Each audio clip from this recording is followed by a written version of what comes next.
pourquoi Keolis et Netexplo ont souhaité se lancer dans cette aventure commune d'un observatoire des comportements des mobilités digitales.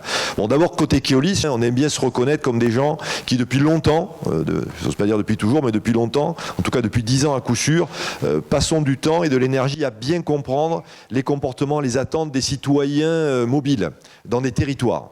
Voilà, ça, j'espère que c'est une caractéristique de notre entreprise Keolis, de commencer par le client passager. Donc derrière, il y a la diversité, hein, j'en ai déjà un peu parlé, il n'y a pas un citoyen mobile standard, il y a des gens, hein, donc voilà. Donc déjà bien comprendre cette diversité. Et deuxièmement, il y a des fragilités. Sur le digital, on est humble d'abord chez Keolis, hein, alors on prétend surtout pas être des champions du digital. Par contre, cette humilité, elle va avec la conviction évidente que le digital est dans nos vies. Dans nos vies à nous, surtout dans la vie de ces fameux gens que j'évoquais.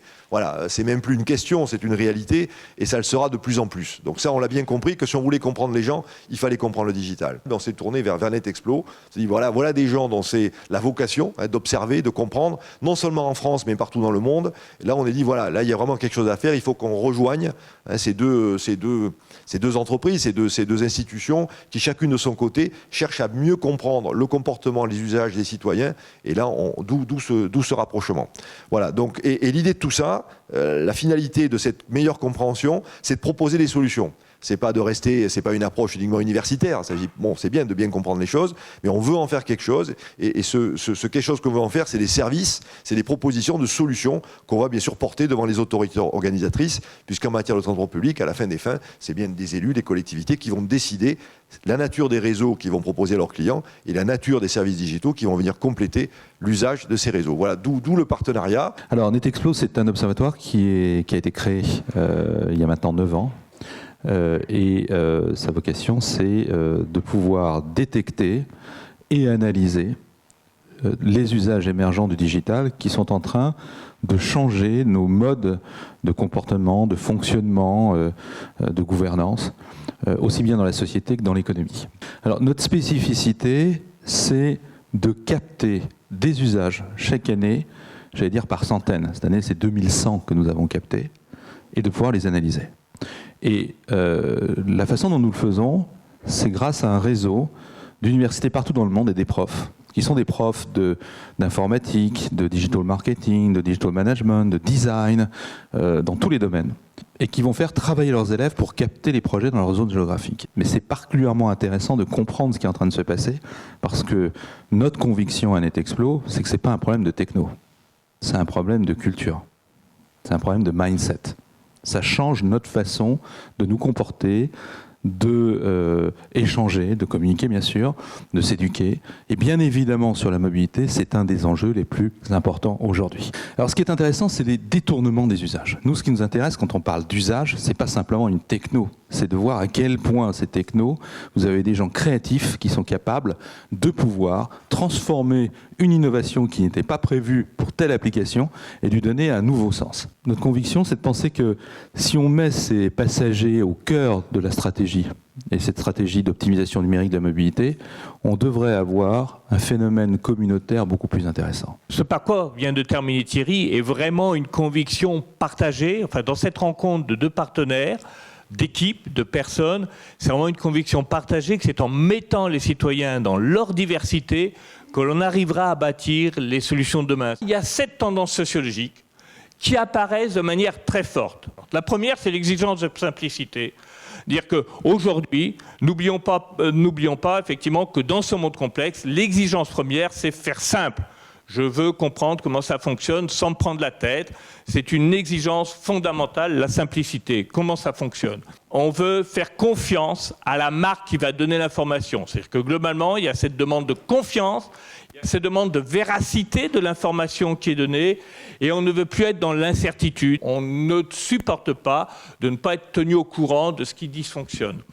La troisième attente très forte, c'est bien sûr la réactivité, la demande de réactivité. Aujourd'hui, très fortement, il faut que l'on puisse proposer, s'il y a des dysfonctionnements, des solutions alternatives. La quatrième tendance très forte, c'est qu'aujourd'hui, c'est une obligation de résultat, c'est-à-dire de porte à porte. La cinquième tendance qui apparaît, c'est le coaching permanent. C'est-à-dire que c'est le téléguidage, c'est le GPS.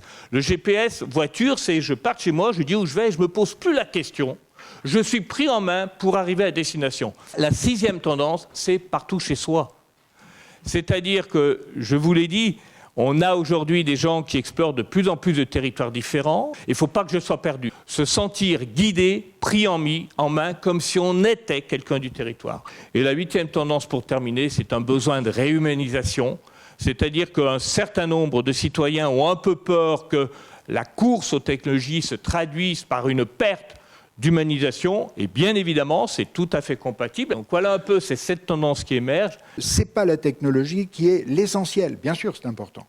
Ce qui est important, c'est l'usage qu'on en fait, c'est les détournements qu'on va en faire, c'est l'adaptation à la personne, c'est l'ergonomie, c'est la facilité d'utilisation, et c'est surtout le service final qui va améliorer le mode de vie. C'est pour ça qu'au fond des choses, tout ce qui a dirigé notre travail au cours des 9 derniers mois entre NetExplo et Keolis, c'est l'obsession du service. C'est l'obsession de rendre service, d'améliorer le mode de vie. Dans la démarche qu'a adoptée Keolis, on ne s'intéresse pas uniquement à leur métier, qui est le transport en commun.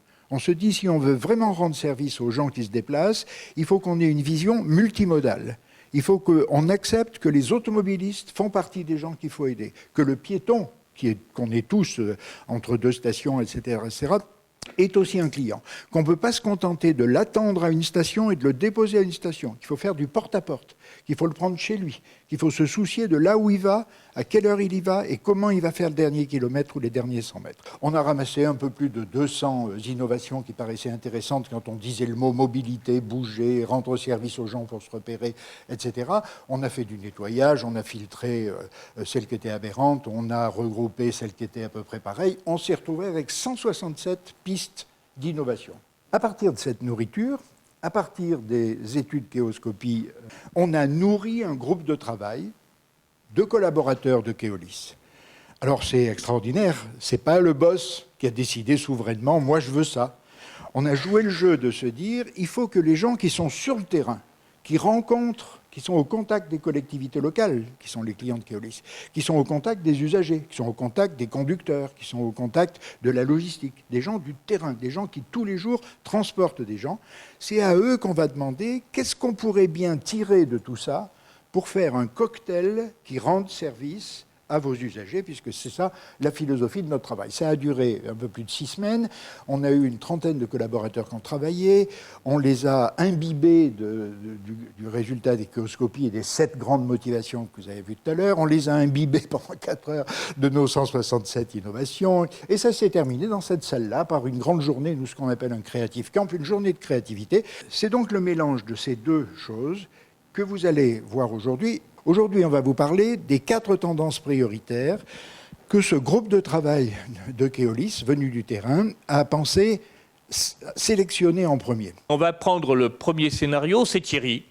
Alors Thierry, c'est simple, il est totalement caractéristique des enfants du baby-boom qui ont aujourd'hui entre, on va dire, 60 et 75 ans. Donc à peu près, c'est 12 millions de Français qui ont entre 60 et 75 ans. Et aujourd'hui, ils ont conservé un mode de style, pour la majorité d'entre eux, plutôt actif. Et puis un élément important, on va le voir dans le film, Thierry, il a connu des transports publics, je suis désolé, de merde quand il était jeune.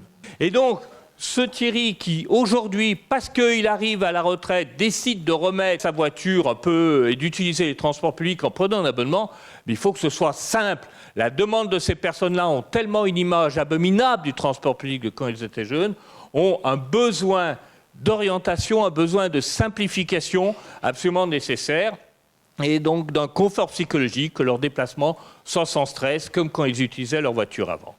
Et là-dessus, la philosophie partagée NetExplo Keolis, c'était il faut absolument résoudre la fracture numérique, faire en sorte que ces gens-là, en tout cas ce Thierry, qui est représentatif d'une partie des personnes qui ne sont pas des geeks, ce soit facile, les applications soient faciles, et puis s'éliminer celles qui ne lui conviennent pas, aller très facilement que sur les fonctions qui soient éventuellement low-tech, si c'est ce qui lui convient, avec des applications où les mots intuition, convivialité, accessibilité pour chacun, à tous, sont absolument essentiels.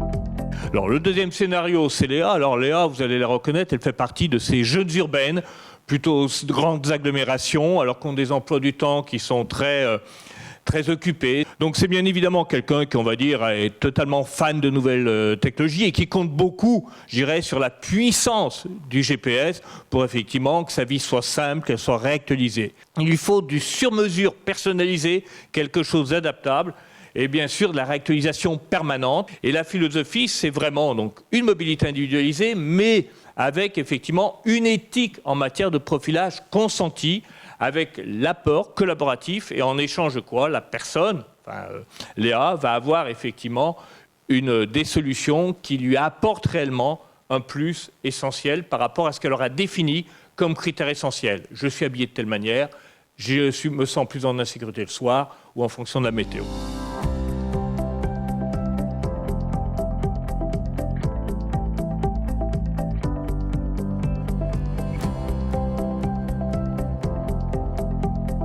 Le troisième scénario, je vous ai parlé des visiteurs de passage, mais c'est la mobilité immersive. Hein, c'est Tim et Kate qui sont londoniens et qui arrivent passer à Bordeaux. Donc là, on est vraiment dans la pratique des clients de passage en prenant les plus difficiles, ceux qui ne maîtrisent pas la langue, des voyageurs étrangers au lieu. Et donc là, l'idée, c'est de dire le besoin social, c'est pas simplement le besoin de se déplacer, c'est le besoin d'une découverte personnalisée, c'est le besoin d'un déplacement sans souci, où on perd pas de temps, pratiquement selon un natif. C'est-à-dire comment on peut, avec le collaboratif, faire en sorte que mon expérience de passage dans une ville puisse être calquée, puisse être coachée par quelqu'un qui sera un habitant local et qui aide à construire les trajets.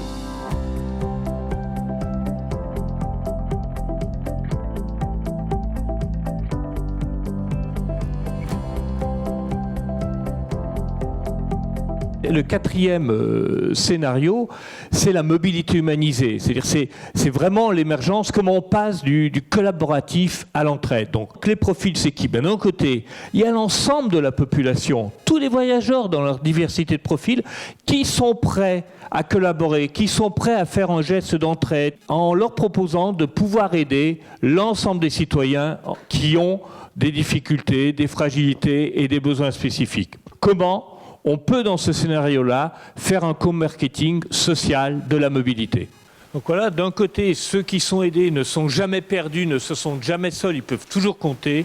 Et ceux qui ont des choses à dire, ils se sentent utiles, ils se sentent ambassadeurs, ils se sentent citoyens.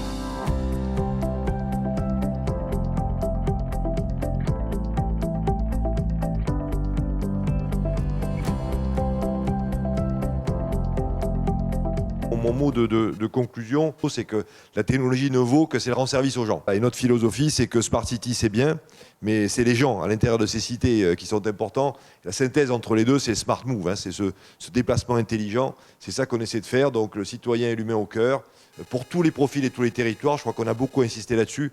On laisse tomber personne. On va rentrer après dans la deuxième phase, qui est le Sociolab, où on va être amené à opérer ces 3000 interviews qui vont nous permettre vraiment de conforter ces différentes pistes et de pouvoir les travailler avec l'ensemble des personnes. Et on aura le plaisir de présenter ces résultats au printemps 2016.